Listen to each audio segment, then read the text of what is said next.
Welcome back po sa aking munting channel mga idol, at ako ngayon ay gumawa ako ng filter ng aming mga alagang manok mga idol dahil nagkakasakit dahil walang sisilungan pag umuulan mga idol. So ito ngayon ang gagawin ko, magputol ako ng mga poste na nakalabas, tapos maglalagay ko ng buong mamaya, aatipan ko yan mga idol. So samahan nyo ko dito mga idol, magtrabaho tayo, gawa tayo ng kubo ng manok.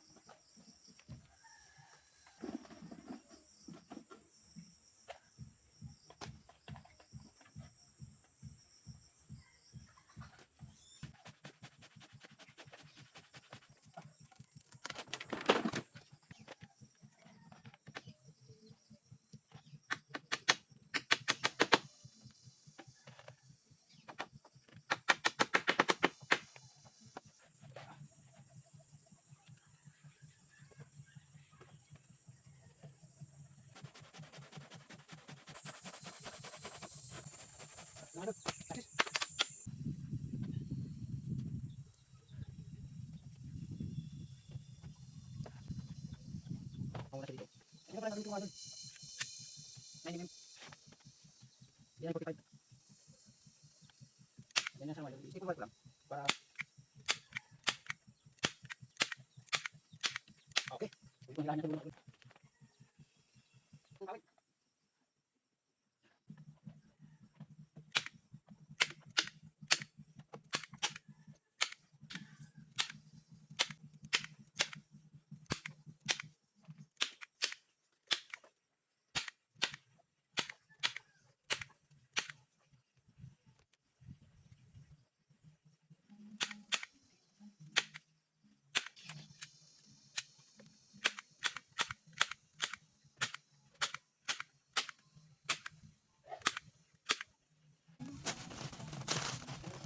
Ay, madulas na mga idol.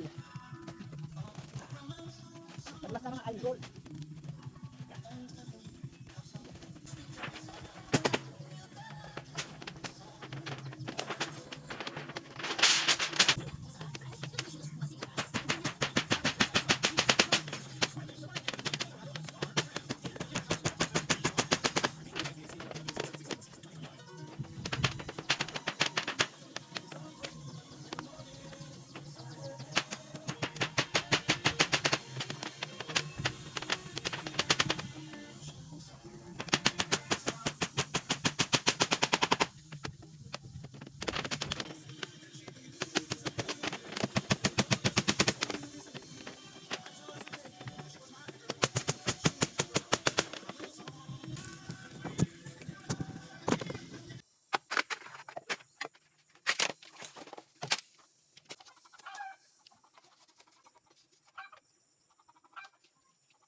So ayan mga idol, gumawa ako ng parang mga naka-black. May mga division po yan mga idol. Bali walong black po ito mga idol. At ito ay paiitlogan ko sa aking mga inahin mga idol. Oh. At dyan, lalagyan ko pa yan ng mga parang mga pinakapugad nila mga idol. Gagawa pa ako mamaya. Oh, so yun.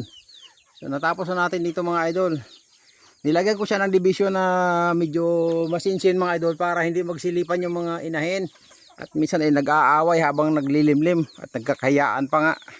Minsan pagka mayroong pag may nakalimlim, ayaw pumasok yung iba doon sa kabila, lumalayo. Lalo pag matapang yung mga idol. So dito sa likuran, ito yung itsura niya mga idol. Oh, yun oh. Hindi ko siya sininsin para yung hangin ay magiging tagos-tagusan mga idol, para ventilated at hindi naman masupukit yung ating mga inahin mga idol pag naglilimlim. So ito yon. Okay, natapos ko na yan mga idol. Yun na lang oh, ito yung kabilang side nya oh. So yun mga idol. So na na lang, pinakapugan na lang yan ang gagawin ko mga idol. At ngayon ay bago ako umakyat para kumain, pakakainin ko muna yung aking mga alaga mga idol. Ito nga mga idol oh, tinutuka na yung paa ko, nang hihingi na ng pagkain itong mga sisiw ko mga idol. So yun. At saka yung isa dito mga idol oh, naiinip na, nakatulog na sa kahintay sa akin itong isa dito kaibigan ko. Kanina pa dito nakaabang sa akin oh, habang ako'y gumagawa, nandyan siya sa may baba ng ginagawaan ko mga idol. At yan, mga manok nga, ayan oh, naghihintay mga manok mga idol. So pakakainin muna natin yung ating mga alagang manok mga idol. At pag nagtawag pala ako dito mga idol sa aking mga alaga, simple lang mga idol. At ito nga muna ipapakain ko sa kanila, yon, crack na mais mga idol. Ayun. So pag nagtatawag ako ng aking mga alaga mga idol, ganito lang oh. Pagmasdan nyo yung mga manok, ayan, naglalapitan sila mga idol oh. Gusto na pumasok. Ayan, tinutukan na yung kamay ko. So bibigyan na natin sila mga idol. Oh, dito na oh, ayan na. Ayan na mga idol, pumasok na sa timba mga idol. Oh, ayan na. May malayo, hindi na nakakarinig eh. Pakainin muna natin sila mga idol bago tayo umuwi at kakain din ako. Malapit lang na rin naman tong kubo namin eh. Mga 30 meters. Ayun.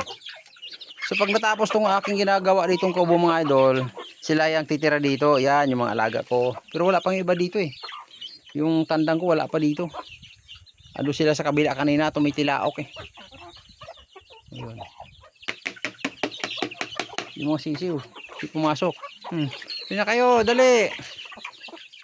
Hindi na. At ako'y kakain na rin, nagugutom na ako.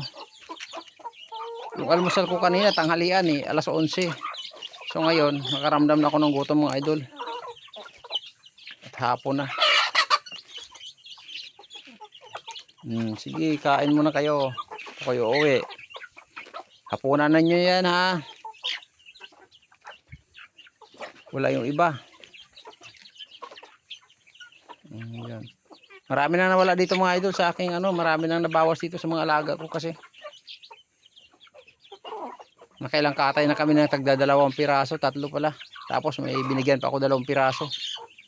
So okay lang yan mga idol at marami pa namang mga sisiw akong So yung mga itlog nga ngayon hindi muna namin pinapapisa dahil wala pa wala pa silang magandang tirahan mga idol, kaya nagkakasakit lang din ang mga sisiw pagka aawa ako. So yun lang muna mga idol. Thank you for watching at ako'y uwi muna at kakain mga idol.